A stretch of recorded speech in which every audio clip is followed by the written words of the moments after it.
to Spotlight TV. Zdralic here. We are here at the Toronto School of Burlesque. We are joined with the owner and founder, Red Hearing. How you doing? I'm doing wonderfully.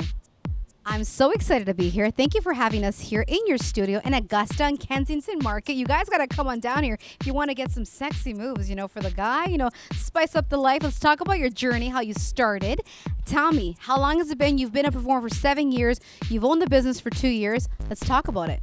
Well, I opened this up in February 2 years ago. We're going on 3 years, and it's really an amazing experience being a business owner under 30. I work a lot, but I happen to work a lot in a party business. So it's got its ups and downs, but even the downs are really full of glitter. I can imagine. Speaking of glitter, speaking of services, you guys are not just a dance service. You guys provide private lessons. You guys sexify it a little bit. You guys show us a little bit of some sexy moves. Let's talk about how you got inspired initially. How did you know you wanted to become a burlesque dancer and you wanted to be an entrepreneur? Well, I ended up running into a burlesque dancer at a Halloween party who insisted that I attend a show with her. I saw my first show, and from there on, I knew that I needed to be a part of that on stage. I took some lessons, and I started doing a lot of research online and attending Burlesque Hall of Fame in Las Vegas and BurlyCon in Seattle, and these are two really big conventions that burlesque goers do every year.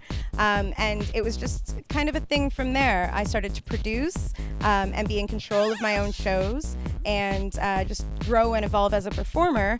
And then I started getting asked to do birthday parties and bachelorette parties and teaching other women how to be sexy and how to bring that into their lives every day. And I kind of fell into running a school from there.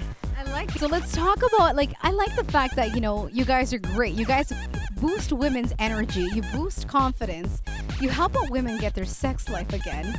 It's amazing what you guys do, right? But how do you guys cater to each client? Because you also do private lessons and group lessons too. When we do our private lessons, a lot of the people who take the private lessons from us are one of two things. They're people who are too shy to come in class and do everything in front of everybody. They're worried about being judged, and they have no confidence. When we do the private classes, we give them a little bit of extra tips so that when they go into our group classes, they look like they know what they're doing. What we try to do is teach you how, by the end of a 1-hour class, to have at least 4 moves in every class that you can do like you've been doing them your whole life. And for the private classes that we do with existing performers, me or the other instructors will take your routine and break it up, rip it apart, and then put it back together so that when you're on stage, you're exactly what I want to hire as a producer and what I see other producers around the world hiring for their stages. So we make you bookable and billable so that you can become a solo performer and a business. I love it. You guys are not just an organization to show and teach. You guys also give back to the community. You guys have been affiliated with not-for-profits. Let's talk about how you give back to community. What affiliations are you currently with? Every year since we've worked with Literature for Life, which is helping. I am a big reader, and I believe a lot in literacy. I also run some lit-based events. Naked Girls Reading, September 19th. And so we are donating we're donating a lot of classes to things like that. We're donating to the World Wildlife Foundation that's coming into Toronto soon.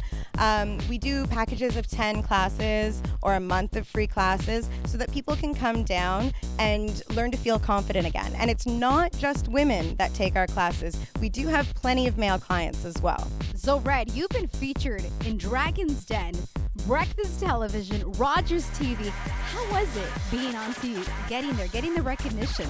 It was amazing to be able to be in front of everybody and do what I do on TV. The only part that I didn't like was my call was at 4 a.m. and I'm not used to that time of night from the morning side. I love it though, but doesn't it make you feel amazing getting recognized by your colleagues, by your peers? Of course it does. It was amazing. The first time I was on there, I was in body paint only. And the second time I was on there, our entire project got funded. And I was so happy to be one of the dancers in the background for it. That's amazing, girl. Last question. So what's next for you? I am heading off to Poland in just a few days for the beginning of my first ever overseas tour. I will be in Hamburg and Bratislava as well, but I will be on 2 nights of the Polish Burlesque Festival. This is the first year, and it's run by one of my very good friends, Miss Betty Q. I'm so excited and a little bit terrified to be heading that far away to perform. Look forward to following your journey. Thank you very much, guys. You guys got to come on down here. They're here at Kensington Market. For more information, head over to their website, TorontoSchoolofBurlesque.com. And guess what?